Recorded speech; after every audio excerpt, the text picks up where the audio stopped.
Everyone suffers. Here's how to find peace. That voice in your head right now, the one that never shuts up, constantly judging, worrying, and replaying your worst moments on an endless loop. You're not the only one it's tormenting.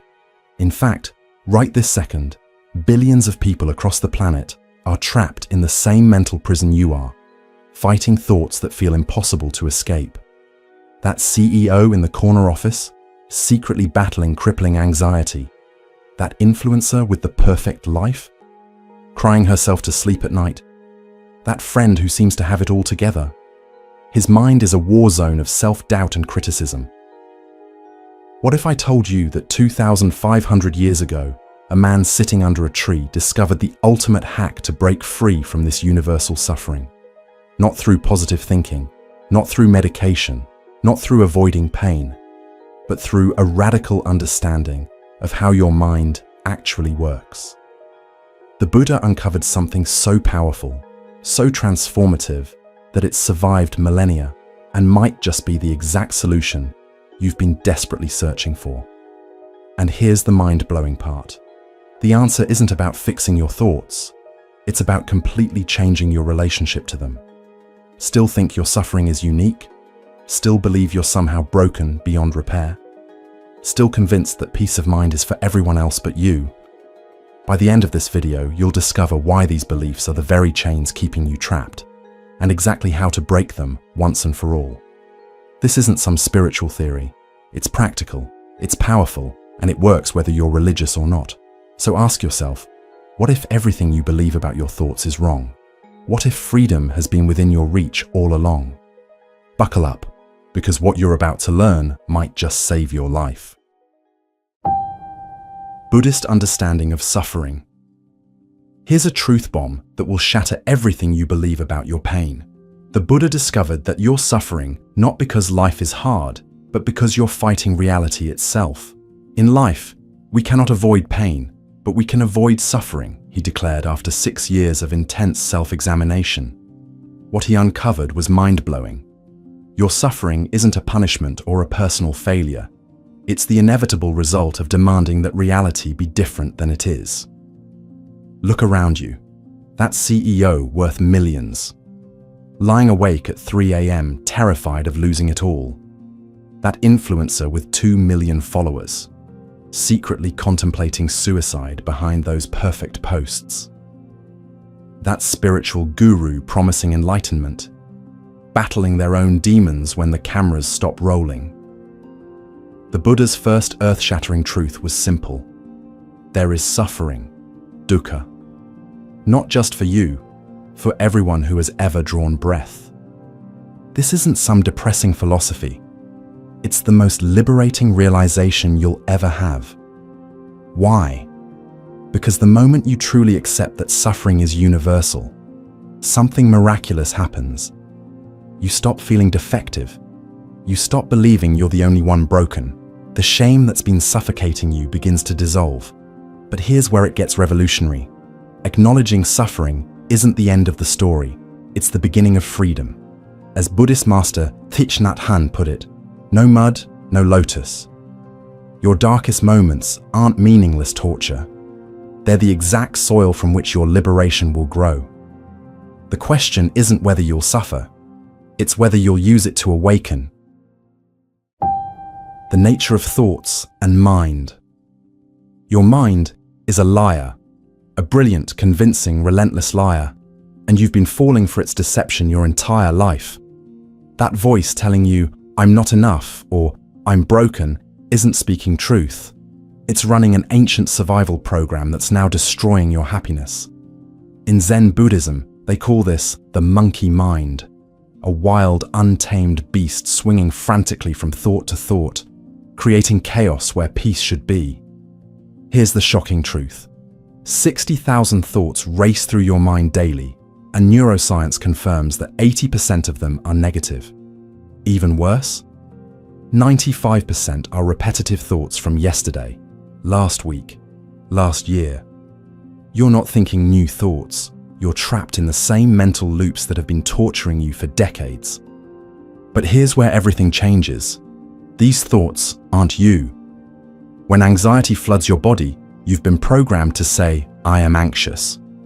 The Buddha discovered something revolutionary. There is no I that is anxious. There are anxious thoughts arising, existing temporarily, and passing away. They're visitors, not your identity. This single recognition has freed more people from suffering than perhaps any other insight in human history.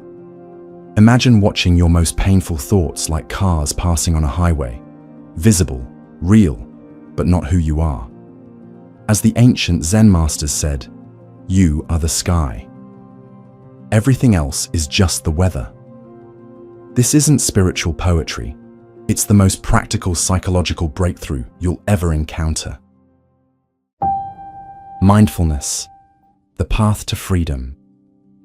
Now let's talk about mindfulness, possibly the most powerful tool in the Buddhist toolkit for dealing with suffering. But don't get confused by Instagram posts or trendy apps. True mindfulness is both simpler and more profound than most modern interpretations suggest. Mindfulness, or sati in Pali, the language of the earliest Buddhist texts, means maintaining a moment-by-moment awareness of your thoughts, feelings, bodily sensations, and environment. It sounds simple, but it's revolutionary when applied consistently. Think of it as developing a wise observer within yourself who notices without judging, witnesses without reacting. For example, when anxiety strikes, rather than being immediately consumed by it, mindfulness creates a tiny space, perhaps just milliseconds at first, where you can notice, anxiety is arising. This isn't about suppressing or changing the feeling. It's about changing your relationship to it. You're no longer identified as an anxious person. You're a human experiencing anxiety as a temporary state.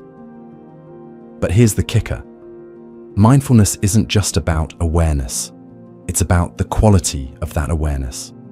The Buddha taught that true mindfulness comes with qualities of kindness and curiosity. Imagine how differently you might relate to your stress if you approached it with the gentle curiosity of a scientist rather than the harsh judgment of a critic. Understanding this dynamic can be a game changer. It shifts the focus from "Why am I so anxious, depressed, stressed?" to "What is this experience teaching me?"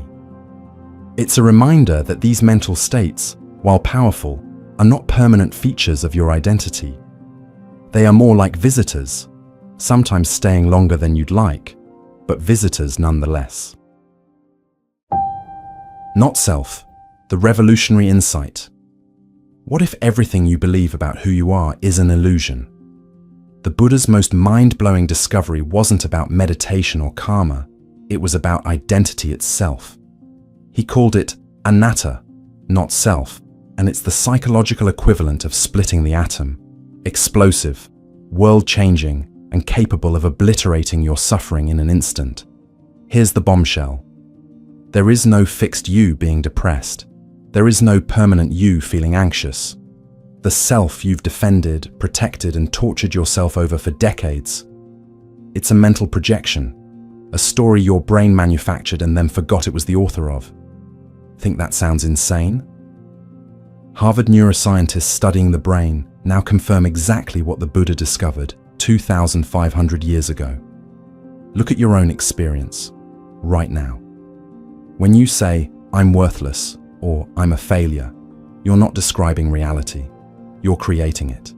You've merged completely with a thought pattern, like an actor who's forgotten they're playing a role. The thought, "I'm not good enough," isn't a fact. It's a temporary neural firing being misinterpreted as your identity. This isn't abstract philosophy. It's the most practical psychological insight ever discovered. When you shift from "I am depressed" to "I notice depressive thoughts arising," everything changes. The thoughts don't vanish, but their power over you collapses. As the Buddha declared, you are not your thoughts, nor are you the product of others' thoughts. This single realization has freed countless people from years of psychological torment, and it can free you too. Interconnection. You are not alone. Have you ever noticed how isolating suffering can feel? When you're in the depths of anxiety or depression, there's often a pervasive sense that you're completely alone in your experience, that no one could possibly understand what you're going through. This isolation isn't just painful, it's an illusion that Buddhism directly challenges. Buddhist philosophy introduces the concept of dependent origination, the understanding that nothing and no one exists independently. We are all interconnected in a vast web of relationships, causes, and conditions. Your suffering doesn't happen in isolation. It arises from countless conditions, many of which are shared by all humans. Look around you, behind the carefully curated social media profiles, beyond the casual "I'm fine" responses. Millions of people are experiencing similar struggles right now. The business person sitting next to you on the train, the celebrity you admire, the stranger across the street, all have known darkness, doubt, and pain. But here's the kicker. Recognition of this shared humanity isn't just a nice idea. It's a powerful antidote to suffering itself. When you truly understand that your pain connects you to others, rather than separating you from them, something profound shifts. Compassion naturally arises, both for yourself and for others. The next time something synchronistic happens, perhaps you hear a stranger describe exactly what you've been feeling, don't just shrug it off as coincidence. Take it as a reminder of our fundamental interconnectedness, a nudge from the universe that we're all in this together. After all, as the Buddhist teacher Thich Nhat Hanh said, we are here to awaken from the illusion of our separateness. Practical steps to freedom. So how do you actually escape the prison of your mind? I'll give you the exact 3-step process that's transformed countless lives, from anxiety-ridden executives to deeply depressed students to those suffering from PTSD. This isn't mystical nonsense. It's a precise mental technology tested over 2,500 years, now validated by neuroscience at Harvard, Stanford, and MIT. Step 1. Notice. When anxiety hits, stop everything. Take one conscious breath and ask yourself, what's happening in my mind right now? Don't analyze, just observe. This simple pattern interrupt creates a micro gap between you and the thought storm. Just 5 seconds of this awareness activates your prefrontal cortex and weakens the amygdala's fear response. This isn't meditation. It's mental jujitsu that works even in your most triggered moments. Step 2. Name. Look your mental monster in the face and label it. This is anxiety speaking. This is my inner critic. This is fear of rejection. Buddhist monks call this taking the witness stand. The moment you name the thought pattern, brain scans show your emotional centers immediately begin to calm. You've changed positions from helpless victim to conscious observer, and this shift changes everything. Step 3. Allow. Here's the counterintuitive magic. Stop fighting your thoughts.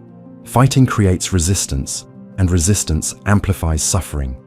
Instead, mentally step back and let the thought exist without feeding it more attention. As one Zen master put it, the mind is like a wild horse. Trying to control it only makes it buck harder. When you allow without engaging, you discover what every enlightened master has known. Thoughts lose their power when you stop believing them. If you want to dive deeper into these transformative practices, there's a life-changing book that breaks down these exact principles. The Untethered Soul by Michael Singer. This isn't just another self-help book. It's a step-by-step guide to breaking free from the prison of your thoughts using the same ancient wisdom we're discussing. I've seen this book transform the lives of people who've struggled with anxiety and depression for decades. Practice these 3 steps daily, and within weeks, what once felt like a permanent part of your identity will be revealed as just passing mental weather. As the Buddha promised, you cannot stop the waves, but you can learn to surf. Your anxiety doesn't need years of therapy to heal. It needs a radical shift in how you relate to your own mind. And that shift begins right now.